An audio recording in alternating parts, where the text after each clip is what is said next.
Hello everyone, welcome to this video. I hope your preparation for the RBI Grade B exam is going on well. And yeah, right now it must be really difficult for you to juggle between the different subjects of phase 1, and along with that, a little preparation of phase 2 should also be done. So, doing all of this together and balancing between the preparation of phase 1 and phase 2 might be really difficult for you. So even in this, there are certain papers like the finance and management paper of phase 2, and specifically the finance part of it.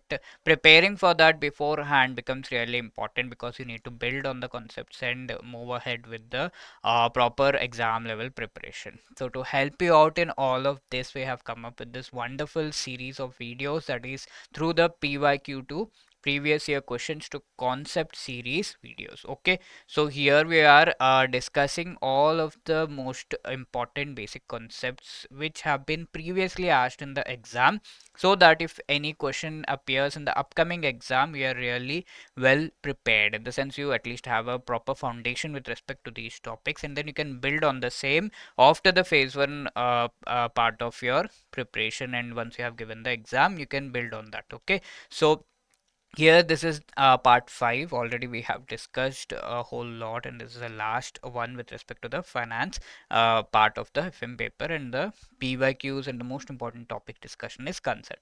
Before moving ahead with the video, let me tell you that EduTab has come up with a wonderful guidebook so as to help you with your preparation for the RBI Grade B exam. It consists of the previous year questions right since 2019, which have been answered in a proper manner, also the decoded syllabus and the most important topics that you should not miss out on as far as the preparation is concerned, the resources from where you can prepare for each and every part of the exam, and also a 6-step strategy which you can make part of your preparation so that you can prepare in a very consistent and proper exam relevant manner for this particular exam. Okay, you can download this guidebook by clicking the link given in the description of this video in the PDF format. Do not miss out on that. Please do download it. Now, moving ahead, let me tell you that in the phase 2 of RBI Grade B exam, you have this finance and management paper. Okay, so talking about the syllabus, right? First, talking about that, there is this financial system, structure of the financial institutions, RBI, banking system, recent developments in global financial system, information technology and its role, non-banking system, the developments in the digital payments. All of these are the topics here.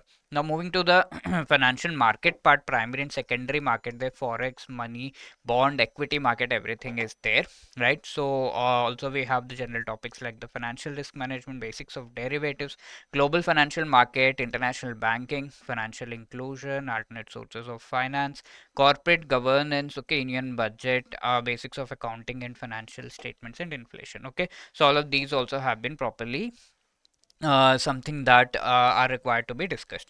Now, talking about these videos as part of the series that have been provided, talking about the finance part of that, since 11th May you are getting these videos. Okay, 2 p.m. is the time when this video is aired over our YouTube channel, right? So in 5 parts we have discussed all of the most important topics, the PYQs, and that particular topic has been discussed in a proper relevant manner. Okay, on 11th May, 13, 15 and 18 you must have got 4 parts of the video, and this is the 5th part wherein we are discussing rest of the topics. Okay, already we have discussed time value of money, bonds, derivatives, equity market, debt market, forex market, alternate sources of finance, banking system, RBI and its function, financial institution inclusion, development in the digital payment system, role of IT in banking and financial system, corporate governance in banks, financial risk management, and now we'll be discussing in the 5th part the ratio analysis, which is part of the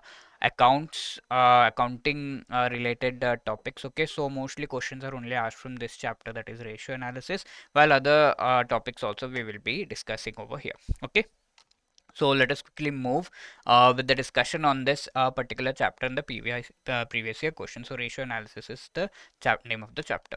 Now here is your first question. Please try to answer this question. Right, you can see the question says study the following details about this company X Limited. Okay, what is given? Profit after taxes 1,20,000, shareholders fund 5 lakhs, and the long term debt is also provided over here.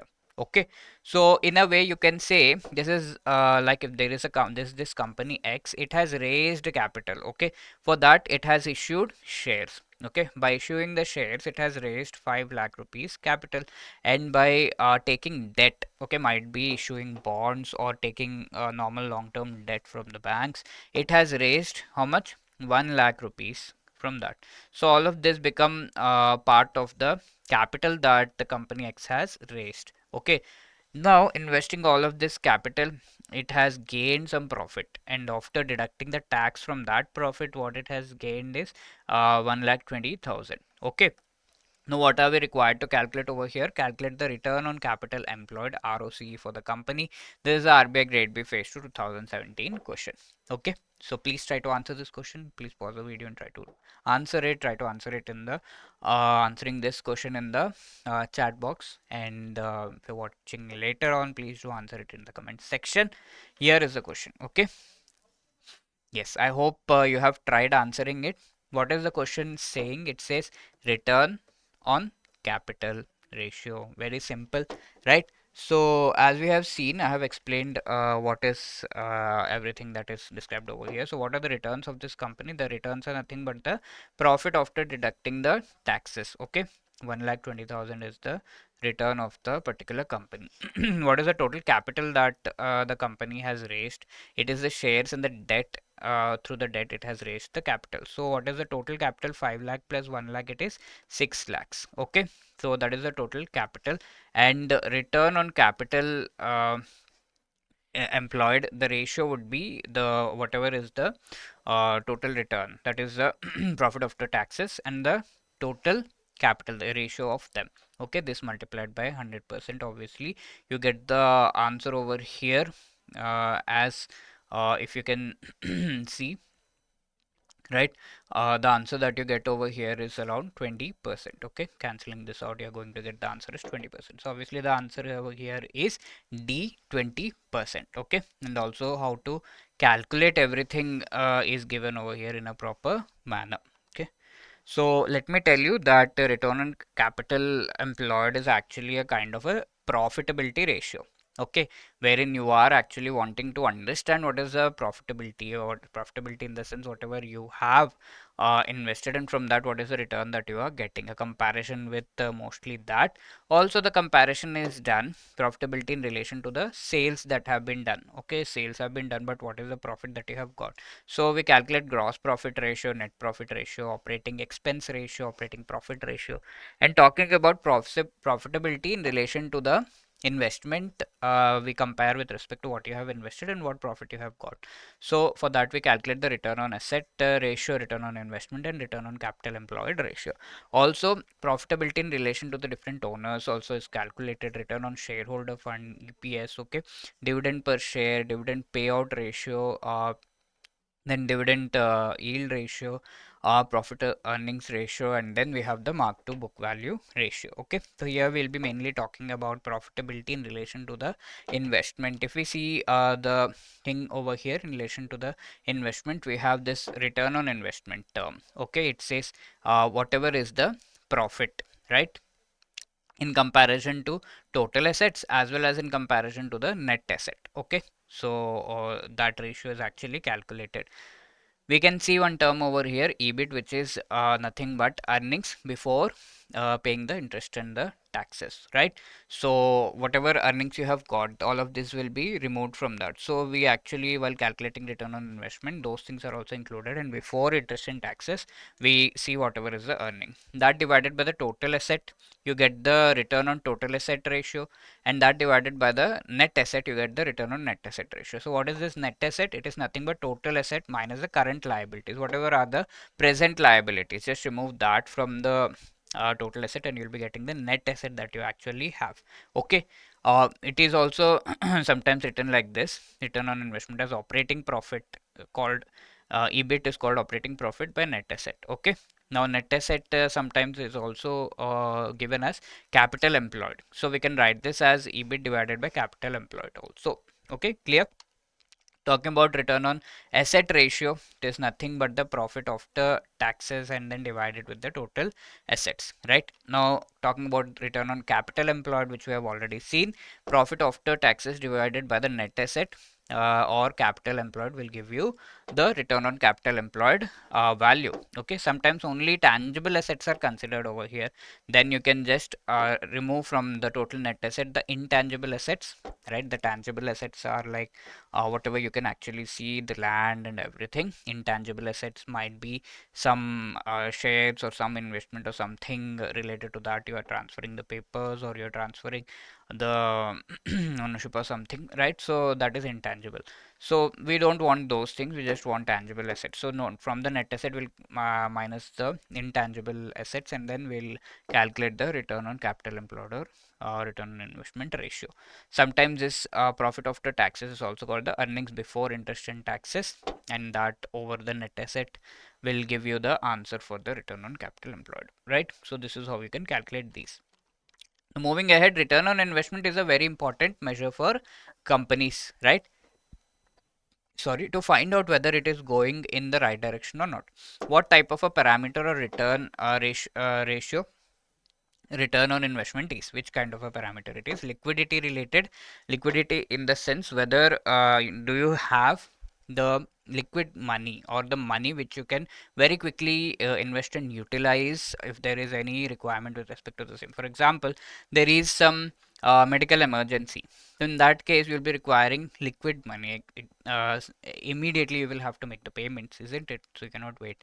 So for that you would be requiring some liquid assets that you have, like you might be having some money in your own uh, home, right? Or you have saved some money in the bank, you can utilize that. That is liquidity. Profitability we have discussed. Solvency is whether the particular organization is able to make the payments whenever required, or whether it is bankrupt, it is not having any money right now. In future it might have, right now it does not have any money, or in the long run also it might not be earning well. So that is solvency.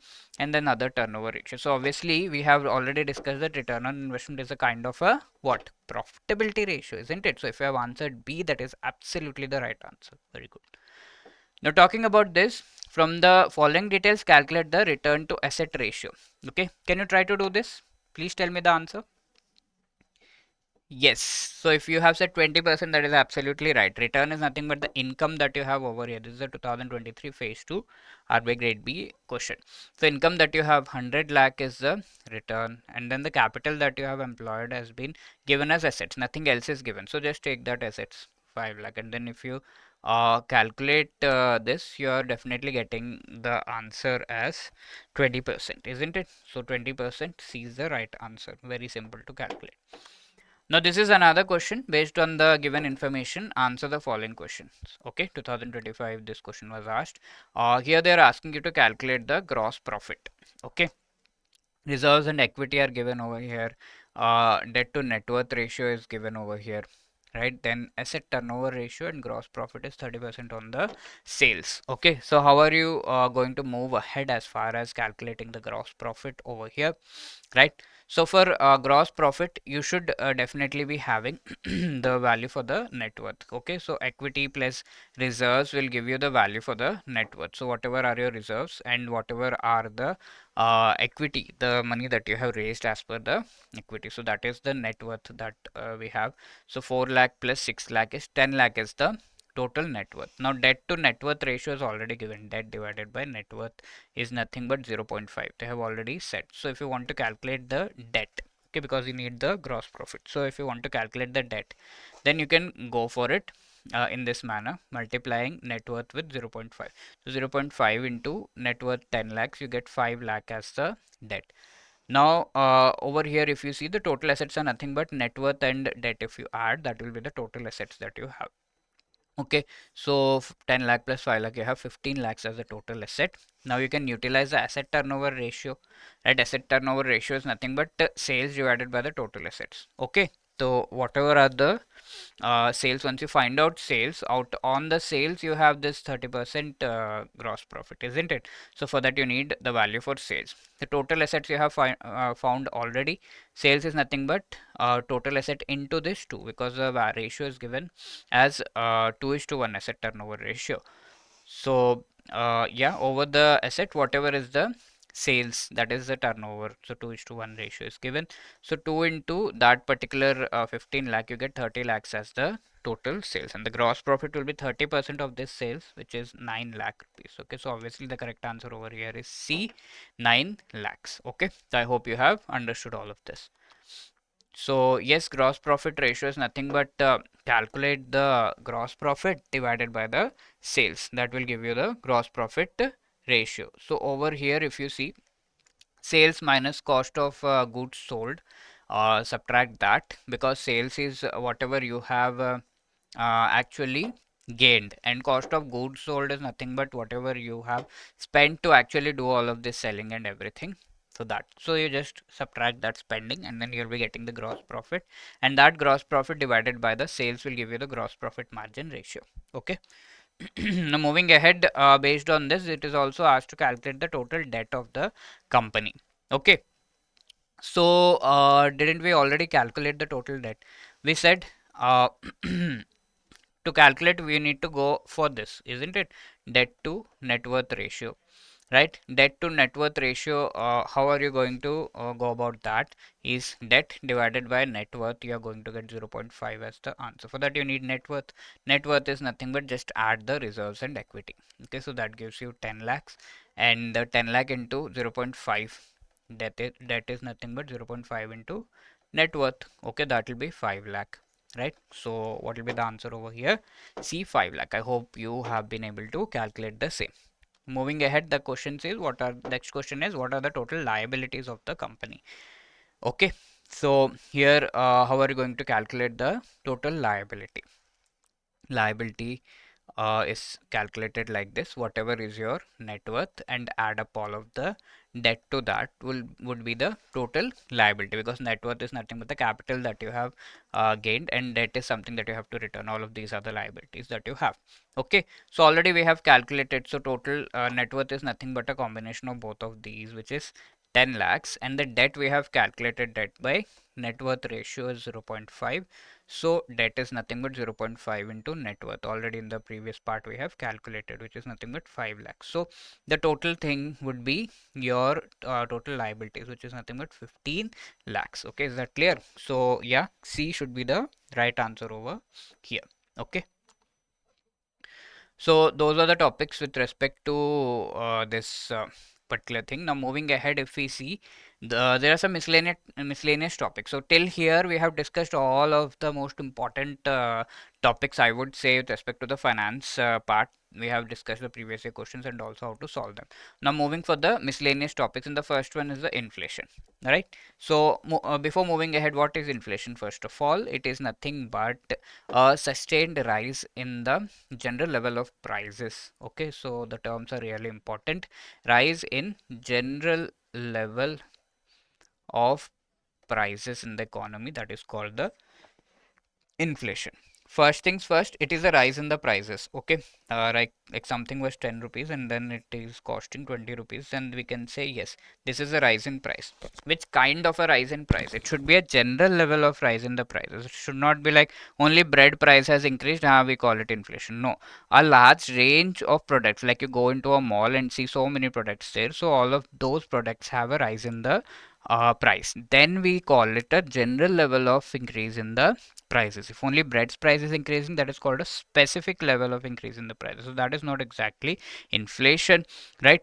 And that should be sustained. It should not be like for one day the prices have increased, theek hai, khatam. Okay, it should be sustained, like 3 months, 6 months, 4 months, 1 year, 9 months, like that. Then we'll call it inflation. Okay.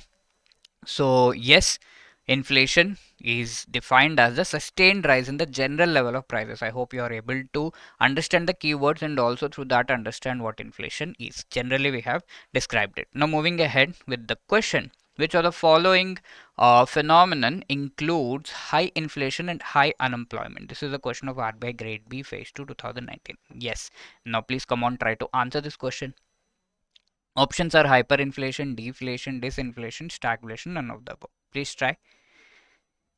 Yes. Now, if you have answered stagflation, that is absolutely the right answer. Let me tell you inflation. There's a rise in the price, general level of prices are increasing, and that too happening in a sustained manner. And if this increase in the price is too much, okay, 100%, 200%, twice, thrice, 10 times the prices have increased, that is called hyperinflation. Okay, very high increase in the prices in a very short period of time, that is called hyperinflation. Okay, then there is this term called the deflation. This is inflation in the sense increase in the prices 10 rupees, it has become 12. Then deflation is nothing but from 10 rupees it has become 8. A decrease in the prices is called, a reverse of it is called the deflation. Now, here if you see the increase in the prices is around, we can say 20% increase in the prices has happened from 10 to 12. But if the percentage increase in the price is low, okay, previously it was 29, now it is 10. Now it is decreasing to only 5%. Now it is decreasing, the rise, it is positive, but still the percentage rise is decreasing. Okay, how many times? Previously the price have increased 10 times, 2 times, then 1 time only. Okay, so that is something which is called disinflation. The inflation is positive, but the percentage of rise or the number of times the inflation is growing, the prices are growing, is actually decreasing. Clear? That is disinflation. Now, stagflation is a situation wherein you have high inflation and high unemployment. Okay, so whenever the prices increase in the particular economy, then what happens? Whoever is the owner who is actually providing these goods, he'll be getting profit, and through that growth will happen, and more people can be employed. And generally, what happens with the high inflation, the unemployment actually drops. This is a general trend. Okay, we'll see a curve on this also as we move ahead. That's a general trend. But instead of the increase in the price resulting in a benefit to the shopkeepers, the increase in the price is of the basic raw materials. Okay, even the shopkeepers are having a bad time over here, wherein the raw materials like petrol prices internationally are increasing, the raw materials, wood, the timber, something for the furniture sector. Okay, electricity prices are increasing. So these are raw material or the requirements for production, their prices are increasing. So what will happen? That is not going to benefit the shopkeeper, that is not going to benefit the manufacturer, isn't it? He himself has to pay a whole lot of money. So in that case, he cannot expand his business and cannot get new people employed. So the his revenues will be dropping, even though there is inflation.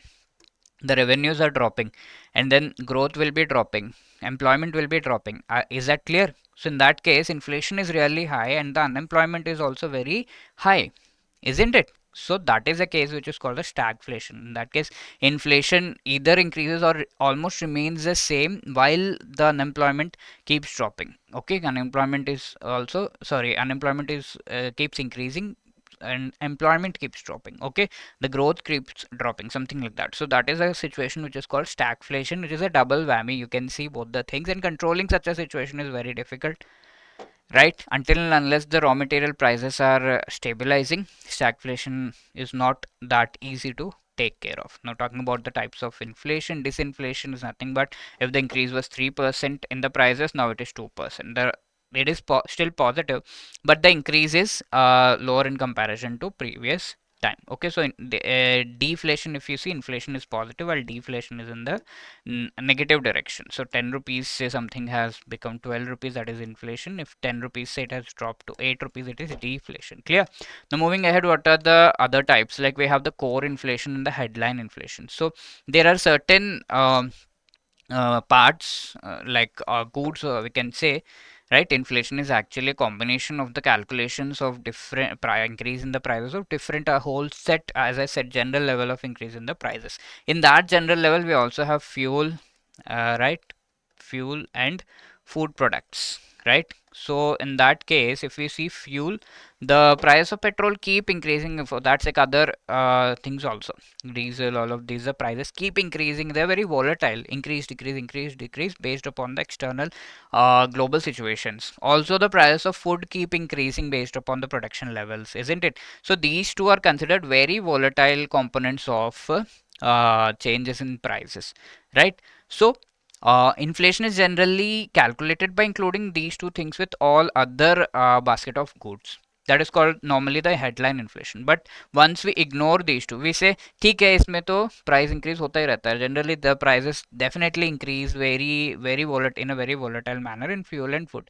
ठीक है. Let us for once ignore that and check whether there is any inflation in the other things also. If that is the case, then that is a very dire situation, isn't it? So core inflation is something wherein fuel and food related inflation is not considered, and that is actually wherein the calculation of the inflation shows you the real problem, real picture, that not just these prices keep changing very frequently, but what about the other things in the market? So if their prices are also increasing in a rapid manner, that means there is a very big issue, isn't it? So if you talk about headline inflation, it includes all of these volatile items, cost of living, everything, sensitive to supply shocks. So overall policy decisions are taken as per the headline inflation. But core inflation, we ignore both of these. Clear? Now talking about this, yeah, core inflation is nothing but headline inflation. From that, we will be removing food and fuel related inflation. Right? Now talking about creeping, very slowly the inflation is increasing, 1%, 2%, 3%, ऐसे. So generally creeping inflation is generally up to 3% of rise in the prices. Okay, it is mild and manageable, and there's a slow increase in the cost of living slowly increases. Now galloping inflation, if you see, it is very quickly increasing prices. 10 to 15% per year the inflation keeps rising, so that is called the galloping inflation. That will actually hurt the purchasing power of people. Economic instability occurs, higher cost of living and dissatisfaction amongst the people is very common. Okay, and the third one was hyperinflation, which we already spoke about, is very high.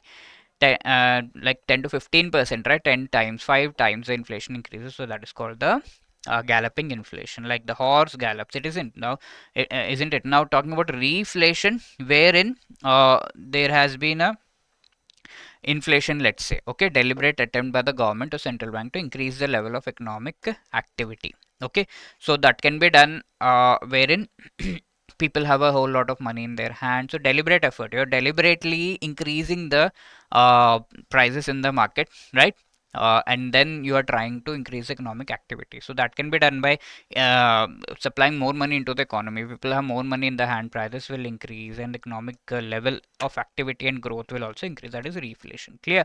Then there is Qflation. That is, the inflation is actually different in different sectors. Okay, like if you see the manufacturing sector, the increase in the prices might be slightly linear or something, while if you see the service sector, it would be something like that. So it is different in different sectors, so that is called the skewflation. It is skewed. Okay, they are all are not moving in the same direction in the same manner. That is the thing. Now talking about this, the base year for revised series of WPI dash. Okay, so inflation is calculated on a monthly basis at the retail level, which is called the consumer price index, wholesale level, which is called the wholesale price index. Once goods are produced in the factory, they reach the wholesale market, from where shopkeepers actually buy those and then take to the shops, which is the retail market. Okay, so once they're taken to the wholesale market, the prices in the wholesale market also keep changing, and from there, if they're taken to the retail market, the price there will be different, and they also keep changing. So variations in the retail market, the prices in retail markets are measured as per the consumer price index, because it is directly related to the consumer, while in the wholesale market they are measured as the wholesale price index.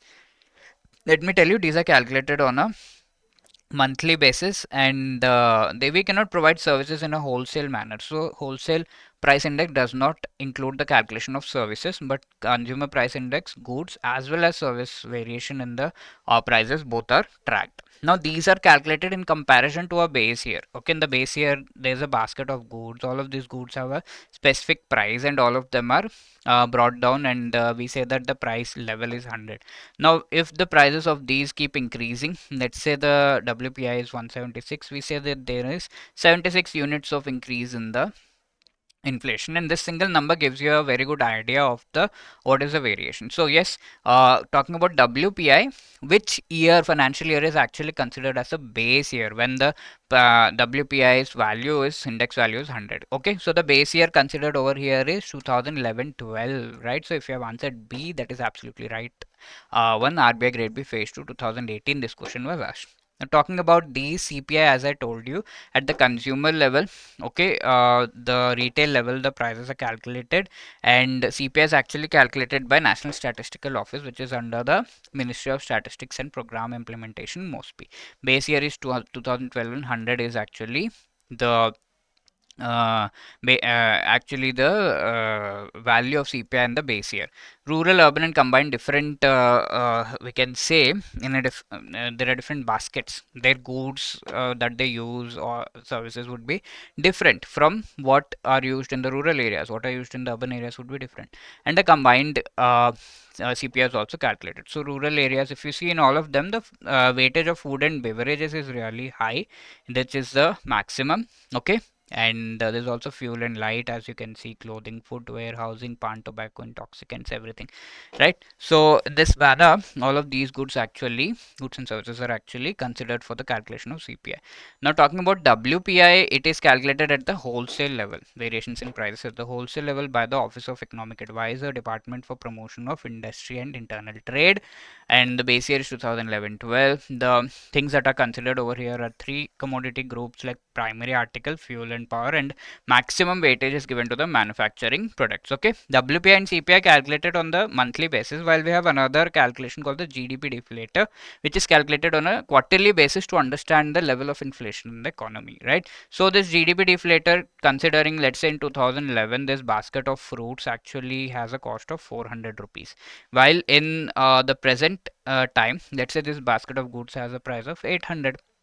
Now, if you compare how many times the price has increased over here, you can very easily say, yes, sir, 800 by 400. That is nothing but 2 times. Okay. So, the same basket of goods, if you are calculating the price of them as per the present current prices, okay, that is called the calculation of nominal GDP. GDP is nothing but calculation, gross domestic product, calculation of like a national income of an economy, of a place, right? So nominal GDP indicates, the word nominal here indicates that we are calculating the price of all of these goods that are produced and the service given in a particular economy, the final value of all of them based upon the present prices, current prices. Okay, now the same calculation, if it is done for the same goods and services, if it is done based upon the prices in a given base year, so that is called real GDP. Okay, so in base year, constant prices are used. Okay, why they are constant? Because these prices were prevalent in that particular year and they are not going to change. Okay, so essentially this particular term is called the GDP deflator. What can we say? Essentially, GDP, we just calculated for one basket of fruits. If there are a whole lot of goods that you are considering, in that case, you will be calculating the nominal GDP and the real GDP.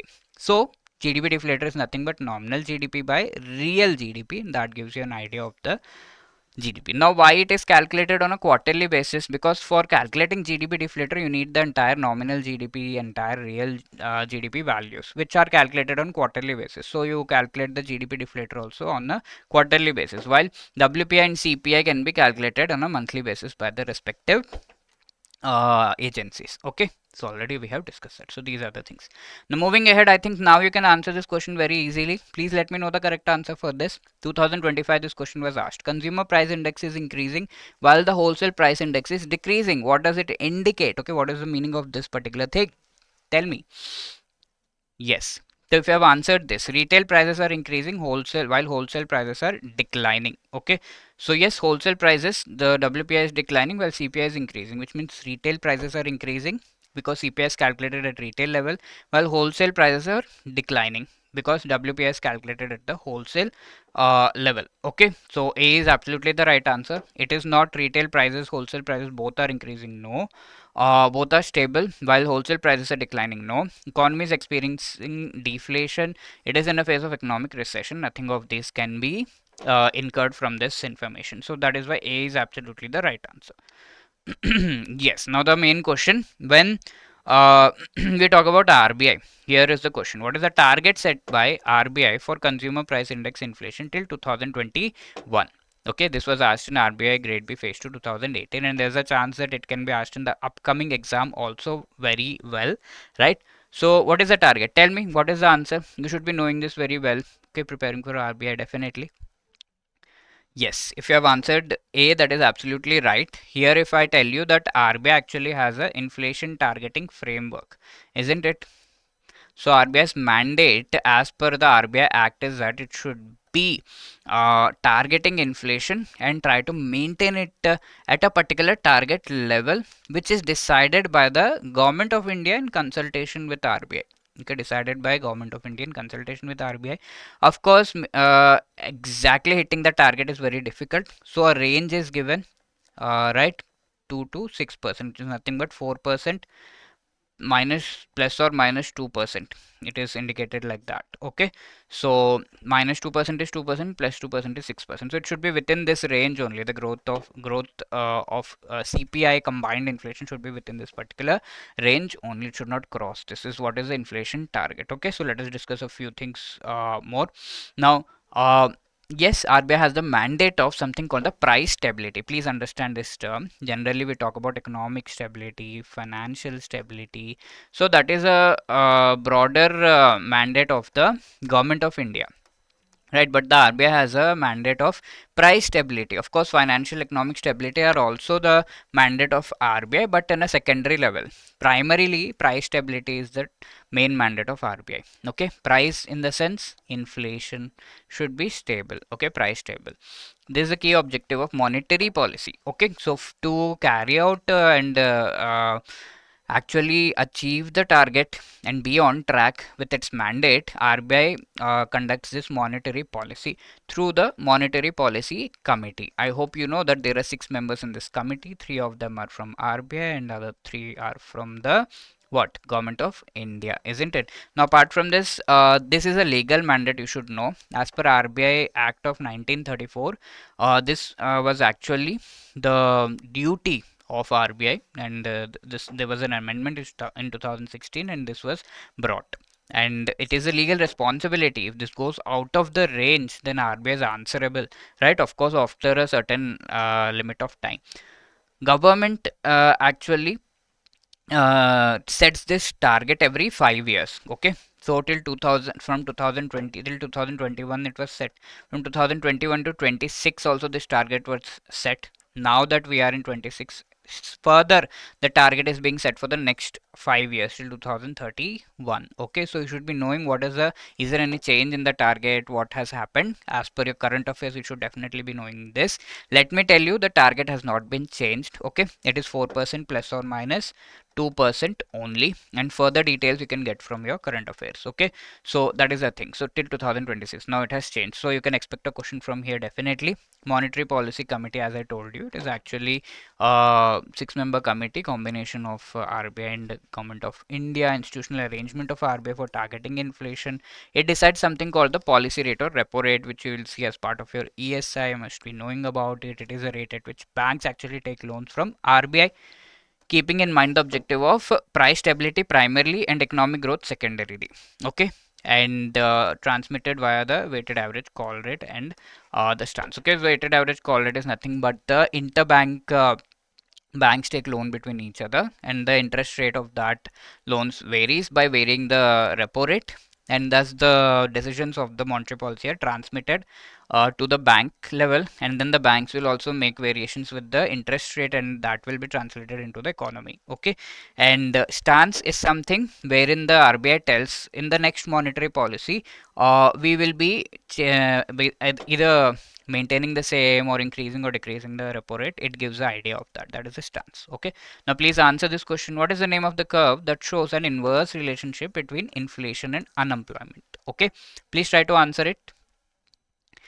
Yes. So if you have answered B, Phillips curve, you're absolutely right. Let me tell you about all others, and then we'll discuss about Phillips curve in detail. So Phillips curve, giving you an idea that it talks about the relationship between inflation and unemployment. Okay, so as the inflation increases, people have more and more money in their hand, and all the businesses are benefiting because of the increase in the prices, and more people are employed. So as inflation increases, unemployment decreases. Okay, so there's an inverse relationship.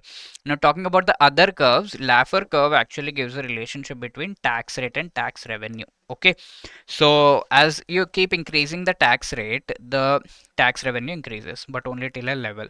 After that, if you keep increasing the tax rate, the tax revenue decreases because people start evading tax. They somehow try to uh, evade it, do all things so that they do not have to pay the tax. Okay, show lower incomes and do all of those. So till a certain level only you can increase the tax. That is what the Laffer curve says. Now the Kuznets curve gives you a relationship between economic growth and income inequality. Okay, so as economic growth, as growth happens, the income inequality also keeps increasing. Okay, so the rich becomes richer and poor becomes poor. But after a level, the Kuznets curve says the trickle down theory starts working, wherein the inequality starts dropping. Okay, as the people, like you see many people who become, who are very wealthy, they start becoming philanthropists and they start giving back to the society. Okay, so that is one thing. And apart from that, economy also works in a manner that all of the benefits are actually trickling down to the people, so the inequality starts dropping down. So that is Kuznets curve. Talking about the Beveridge curve, this says that it is a relationship between unemployment and job vacancies. Okay, so as the job vacancy keep increasing, obviously the unemployment will keep decreasing. There's an inverse relationship. Then there is Lawrence curve. It shows the distribution of income or wealth in an economy. Okay, so the Lawrence curve is something like this. As a population, share of population, as the income keeps increasing, most of the people are in the lower level of the population, lower level of the income, isn't it? So income share is something here. So a whole lot of population are having this much of income. While as you move ahead, as the income starts rising, the population further, the number of people who are actually in that income level, that further keeps dropping. So it is not a linear curve, as you can see, a sort of a curve. Okay, but sloping upwards, something like that. So that is what is the Lawrence curve. And yeah, talking about Phillips curve, as we have already discussed, it gives an idea of the relationship between inflation rate and the unemployment rate. As the inflation keeps increasing, over here you can see, right here, initially the inflation was something like this, so unemployment was around 6%. Now as the inflation is increased, okay, the prices increase 5%, so the unemployment rate drops down to 3%. That is what is the Phillips curve says, a inverse relationship between both of these. Okay, lower unemployment, inflation needs to rise. Higher unemployment, inflation falls. Okay, something like that. Now moving ahead with the next miscellaneous topic, that is public private partnership. So there is this one question asked: public private partnership is used to fund which type of a project? Okay, so generally giving an idea, public in the sense the government, it partners with whom? The private entities. Okay, so what are the different benefits of both of these entities? So government, if you see, there is stability, security. Okay, all of these things are related. There's a whole lot of money backing that the government has. Okay, and the private sector, there is expertise, right? They are experts in their field and they know how to gain profit. Government is generally behind welfare, so it does not know much with respect to gaining profit, but they know how to gain profit and all of this. They have different, we can say, features. Okay, with respect to managing different activities, economic activities. So they both partner so as to actually benefit from the basic characteristics of both of them. And this particular kind of a partnership is very much required as far as infrastructure development is concerned, because these are long term, high amount of money is invested over here. They're going slowly, thinking about welfare people might not always work. Expertise is required, and also government cannot just keep investing in the infrastructure, it needs to gain profit from that also. So partnership between both of these entities actually helps in finalizing the infrastructure projects in a proper manner. So public-private partnership is in that league. Okay. So PPP is used to fund which type of projects is asked over here? RBI Grade B Phase 2018. Please tell me the answer. Yes, if you have answered C, large scale infrastructure project, that is absolutely the right answer. Okay, So let's say we want to build this particular road. There's huge investment required, long gestation period. The road building, the project, everything takes a whole lot of time firstly, and once it is completed, you start gaining profits from it after a whole lot of time. That is there. Expertise is required, efficiency is required, and approvals, compliances, all of these actually are required. Let's say the road is moving through a wildlife sanctuary. So will you be able to build it in a proper manner? Yes, right? You will require so many compliances. You will have to go for compensatory afforestation, wherein you are providing corridors for the animals to move. All of these things are involved. So yes, that is a very big thing that you need to keep in mind, and all of these are actually the things which require both help of both. Like you need compliance approvals, government will help you with that. You need expertise, efficiency, private entities do that better. Okay, so in that manner both of their best qualities are taken, and then this three P's, okay, or public, private, and their partnership actually helps in providing getting these things completed. Is that clear? So as I have explained. Now there are different kinds of PPP models. We can say there's a service contract, management contract, right? As the name suggests, the government does a contract with the private entities so that they provide certain services. Management with respect to managing the thing, okay, that we'll see in detail. Lease contract, then concessions and BOTs, build, operate, transfer relationships. Now talking about this first one, that is the service contract. Now government of India is a primary provider over here. It is actually wanting to do something. Let us say repairing the road, okay, providing a contract with respect to repairing the road. So it asks a private company so as to carry out this particular task within 1 to 3 years, and that contract is made with this particular private company at a agreed cost. That's all. They will do that and go out of that particular contract, get their profit and move out. Okay, so that is what is a service contract. Now next is a management contract. Service contract is just make the road and go. Management contract is make the road and then also manage the road. Okay, it is responsible for profits and losses. It will take care of that and provides infrastructure and capital investment so as to make that particular road. Okay, let's discuss about a government hospital. Let's say so private player is actually asked to manage the public service, okay, manage the hospital. So there will be some predetermined cost that it has to provides all the working capital of the private company, does all of these things. Okay, so it manages this government hospital. It's not like build the hospital and leave. Hospital is built, or it will build it and then manage it also. Okay, so that. Now lease contract is wherein the infrastructure, capital investment, everything is provided by the government. Hospital is built and then it asks the private company to take care of everything. Okay, you take care of that hospital, profits, losses, capital, short term capital, working capital related decisions, everything will be taken care of you for 10 to 30 years. Let's say you take care, and then after 30 years you can return it back, or you can continue the lease. It is up to you. Okay, government has built the hospital, given to the private company. That's all. That is the thing. So for that, the private company will give some rent to the government and it will run the show itself. Okay, everything provides the working capital, profit, loss, everything is done by the private company. Talking about concession, here performance standards regulating the private, here the hospital is given, and apart from that, how it has to be taken care of, what is the performance standard, what is the private entity doing, everything will be regulated by the government. So government provides its own assets. Now the private player will take full responsibility of construction, operation, and then maintenance, each and everything. So that is called a concession. Okay, working capital, capital investment, profit, loss, everything will be taken care of by the private entity, but government entity only like regulates and oversees things and sees whether the private entity is performing in the proper manner or not. Then there are specialized concessionaires which are called build, operate, transfer type of concessionaires. What happens over here? The performance standard and the regulation, everything is done by the government. Then private player actually takes full responsibility, constructs, operates, and maintains. Okay, builds, operates.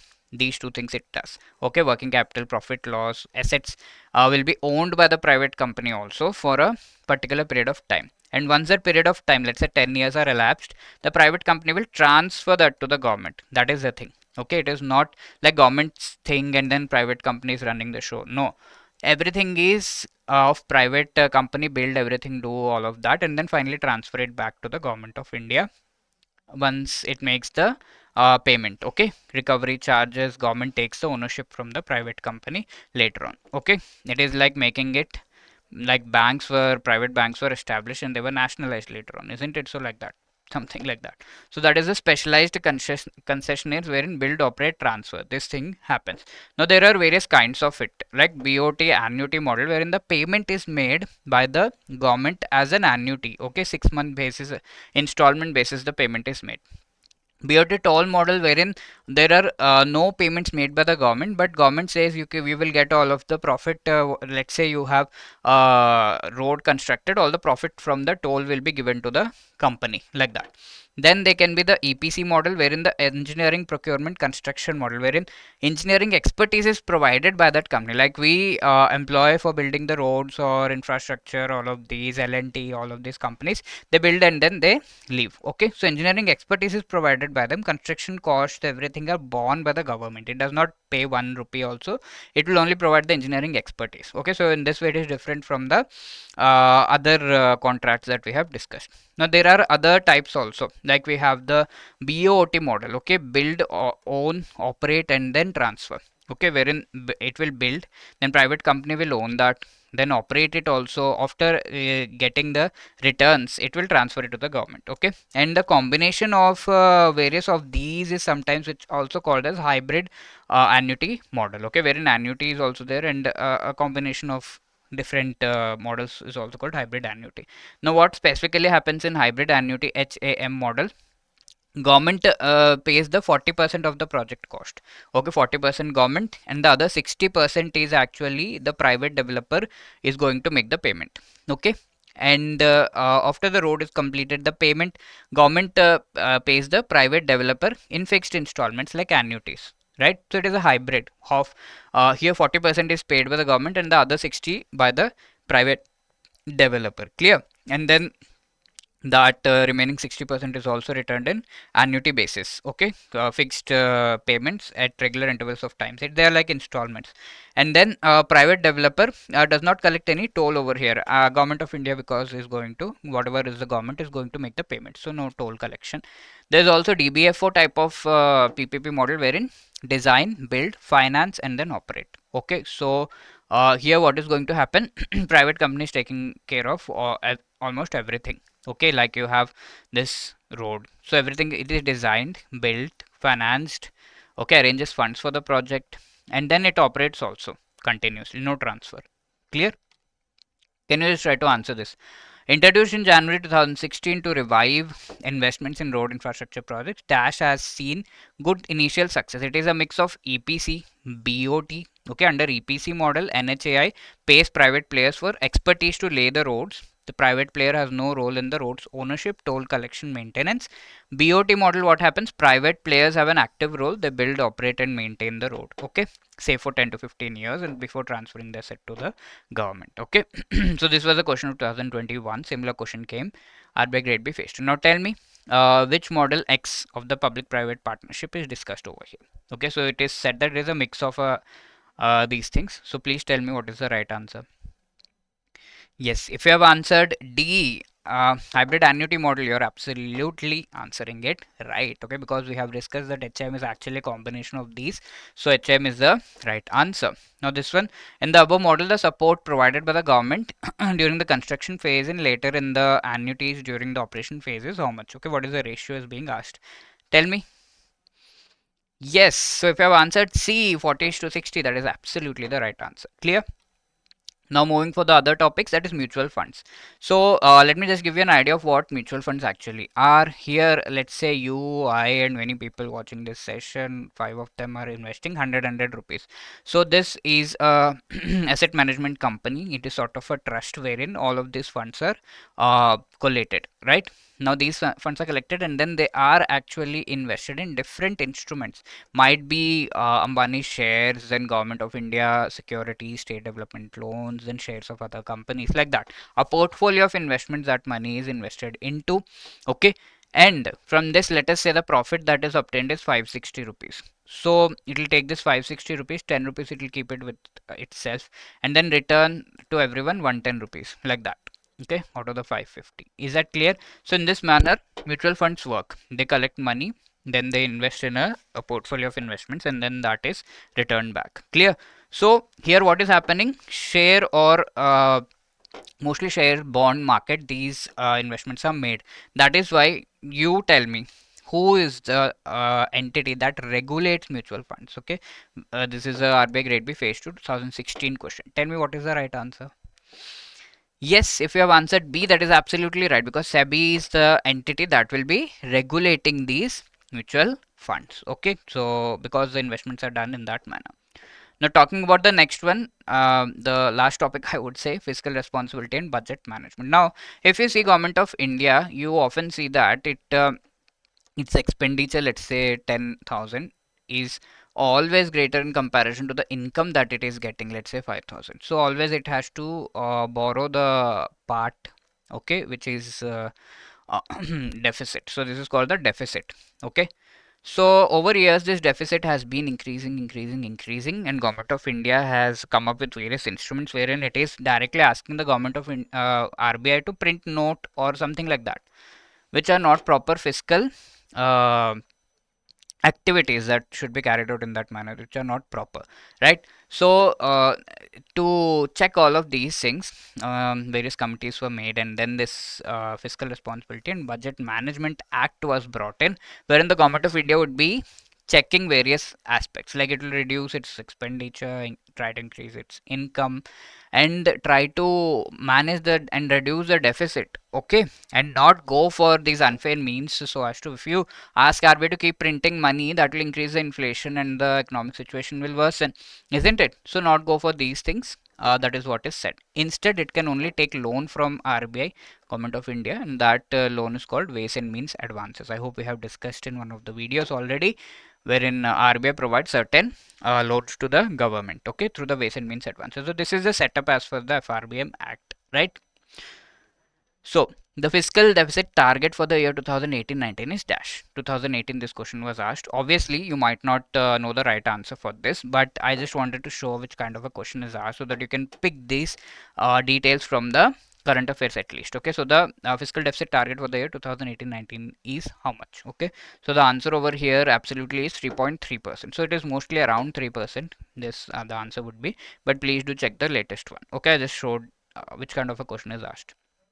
Now talking about the FRBM Act, so as we know, income expenses of the government expenses are much higher, income is low. So high unnecessary expenses if the government is doing, the revenue is low. FRBM Act is there to have a check over this and reduce the deficit. So that creates deficit, it has to be reduced. Okay, why there is a need to bring about this particular legislature?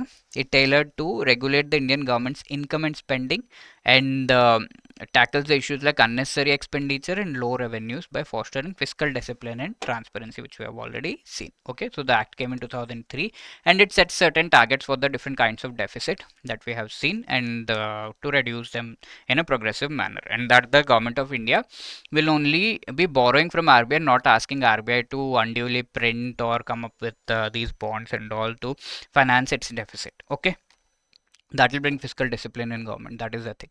Now second question on the same thing, under FRBM, government can borrow from RBI through which of the following option? Tell me the answer. Yes, very good. If you have answered C, ways and means advances, that is absolutely the right answer. We have discussed this in detail previously, and also now we have discussed that as per FRBM Act, this is permitted for the government. Okay. So these were the things that we had to discuss in this video. I hope you enjoyed moving through this particular video, and also let me tell you that if you are wanting that you should prepare really well for the upcoming exam, then definitely you can visit edutab.in and be a part of our wonderful courses over there. We have wonderful courses, like we have the phase 1 and phase 2 live crash course, okay, wherein you are getting the live classes explaining all the most important topics in a proper manner, solve previous year question chapter wise and full length test. Also we have the phase 2 live crash course, then we have the phase 1 Ramban current affairs related, because that is a very big issue for everyone. Solve previous year question, sectional mock test, full length mock test, everything is provided over here. Then we have the phase 2 test series and the phase 1 plus phase 2 test series, because if you're wanting to evaluate whether you have prepared well for the exam or not, test series is something that will help you in doing the same. Okay, and if you are planning to appear for the exam in the next year, then you can go for a comprehensive courses, that is a gold course, when you have the live classes, concept classes, which are recorded videos, notes, summary sheets, mock test, current affairs, magazines, previous year questions, chapter wise, sectional, current affairs, full length mock test, everything that you can imagine. There are wonderful discounts also. Okay, over here you can avail them using these coupon codes. Okay, also we have the silver course, that is phase 2 and the rest part, which is covered over here. Okay, if you are prepared for phase 1, okay, I'm prepared well, I want guidance with respect to phase 2 and the other parts of the exam, then you can go for the silver course also. Okay, so all of these are provided. So with this I would just like to wish you all the best for your preparation. Any other query, call us on this number, drop a mail at hello@edutab.co.in. Thank you so much.